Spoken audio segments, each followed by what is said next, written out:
আলাইকুম নবম দশম শ্রেণীর শিক্ষার্থী বন্ধুরা, আজকে আমরা দেখব 16 নম্বর অঙ্ক। জি অফ এক্স সমান 1 plus x square by x power 4 by x square হলে দেখা হচ্ছে g of 1 by x square সমান জি অফ এক্স স্কোয়ার। তো আমরা অঙ্কটি করে ফেলেছি, দেওয়া আছে জি অফ এক্স সমান 80। প্রথমে বাম পক্ষে আছে 1 বাই এক্স স্কোয়ার। এই 1 বাই এক্স স্কোয়ার দেখো এখানে ছিল এক্স, এই এক্সের স্থানে হয়েছে 1 বাই এক্স স্কোয়ার। তাই প্রশ্নে আমার যেখানে এক্স রয়েছে সেখানে আমি 1 বাই এক্স স্কোয়ার বসাবো। 1 প্লাসের প্লাস, এখানে এক্স রয়েছে, এই যে এক্স স্কোয়ার বাদ করলে এখানে এক্স আছে, তাই এক্সের স্থানে আমরা 1 বাই এক্স স্কোয়ার বসিয়েছি। কিন্তু এর বাইরে যে পাওয়ারটা রয়েছে স্কোয়ার, তাই তার পাওয়ার আমরা সেই স্কোয়ারকে বাইরে রেখে দিয়েছি। প্লাস একইভাবে এখানে যে এক্স রয়েছে, এক্সের মান 1 বাই এক্স স্কোয়ার, এই যে 1 বাই এক্স স্কোয়ার, বাইরে যে পাওয়ার রয়েছে 4, এই পাওয়ার কিন্তু 4 আমরা বাইরে রেখে দিয়েছি। নিশ্চয় এক্সের মান 1 বাই এক্স স্কোয়ার বসিয়েছি, বাইরে যে স্কোয়ার রয়েছে সেই স্কোয়ার আমরা বাইরে রেখে দিয়েছি।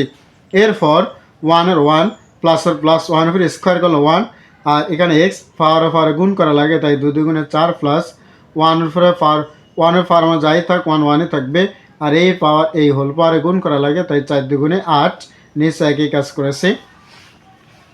তো এবার উপরে দেখো এখানে সবগুলোর পাওয়ার কার বেশি, এক্স পাওয়ার 8-এর পাওয়ার বেশি, তাই আমরা লসাগু করলাম।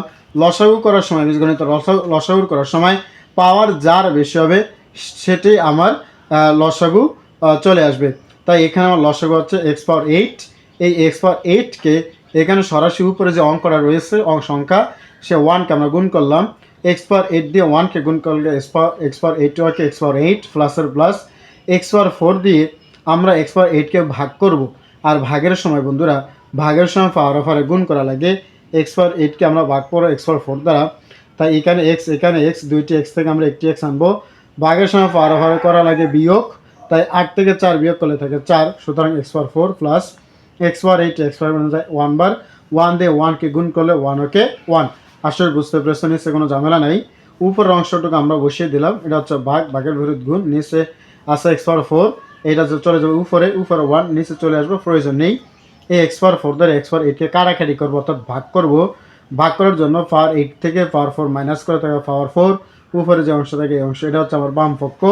ডান পক্ষ করার জন্য আমরা আবার প্রশ্নটা উঠালাম, এবং ডান পক্ষে রয়েছে জি অফ এক্স স্কোয়ার, অর্থাৎ যেখানে এক্স রয়েছে সেখানে আমরা এক্স স্কোয়ার বসাবো। 1 প্লাসের প্লাস, এখানে এক্স আছে তাই এক্সের মান হচ্ছে এক্স স্কোয়ার, উপরে পাওয়ার 2 প্লাস, এখানে এক্স আছে, এক্সের মান এক্স স্কোয়ার, উপরে পাওয়ার 4, এখানে এক্স রয়েছে, এক্স স্কোয়ার, আর এই যে পাওয়ার বাইরে 2 আছে সেই 2, 1 2 দুগুণে 4, 4 দুগুণে 8, আর নিচে এক্স পাওয়ার 4। এটাকে আমরা একটু ঘুরিয়ে লিখলাম, এক্স পাওয়ার 8টা আগে লিখলাম, এক্স পাওয়ার 4 পরে লিখলাম, এবং 1 পরে লিখলাম, সাজিয়ে গুছিয়ে লিখলাম। তাহলে আমাদের লেফট হ্যান্ড সাইড এবং রাইট হ্যান্ড সাইড হয়ে গেল। শুধু আমরা লিখতে পারবো লেফট হ্যান্ড সাইড সমান রাইট হ্যান্ড সাইড দেখাতে বলেছে, তাই আমরা লিখবো শর্ট। আশা করি বুঝতে পেরেছো 16 নম্বর অঙ্কটি। আগামীকাল ইনশাল্লাহ 17 যে 3টি অঙ্ক রয়েছে, এই 3টি অঙ্ক আচ্ছা আমি একটু বলে দিই, হ্যাঁ এখনই বলে দিই মুখে মুখে, তাহলে 17 শেষ হয়ে যাবে। নিচের অন্যায়গুলো থেকে ডোমেনো রেঞ্জ নির্ণয় করো। বন্ধুরা এগুলো মাথায় রাখতে হবে, এই যে অন্যায় থেকে ডোমেনো রেঞ্জ, প্রত্যেকটা উপাদানের, প্রত্যেকটা ব্র্যাকেটের প্রত্যেকটা উপাদানের, অর্থাৎ এটি ক্রোমোজোম, এই ক্রোমোজোমের প্রত্যেকটা ক্রোমোজোমের প্রথমটা হচ্ছে তোমার ডোম, এবং দ্বিতীয়টা হচ্ছে রেঞ্জ। প্রথমটা ডোম, দ্বিতীয়টা রেঞ্জ, এটি এক একটা ক্রোমোজোরা।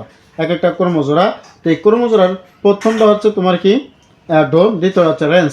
আর ডোম এবং রেঞ্জ ব্র্যাকেটে যদি একই রকম হয় তাহলে সেখান থেকে একটা আসবে, যেমন এরা ডোম, ব্র্যাকেটের প্রথমটা, এরা রেঞ্জ, এটি রেঞ্জ, তাহলে এখান থেকে 2 আসবে, এখানে 2, দেখো তিনটার মধ্যে একই রকম, ডোম হচ্ছে 2, তার মানে শুধুমাত্র একটা 2 আসবে, ডোম হবে একটা 2, শুধু 2, ব্যক্তি থেকে একটা আসবে।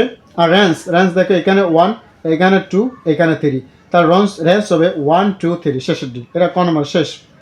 আবার খ নম্বর -2 -1 0 1 2, এটি হচ্ছে তোমার ডোমেন প্রথমটা।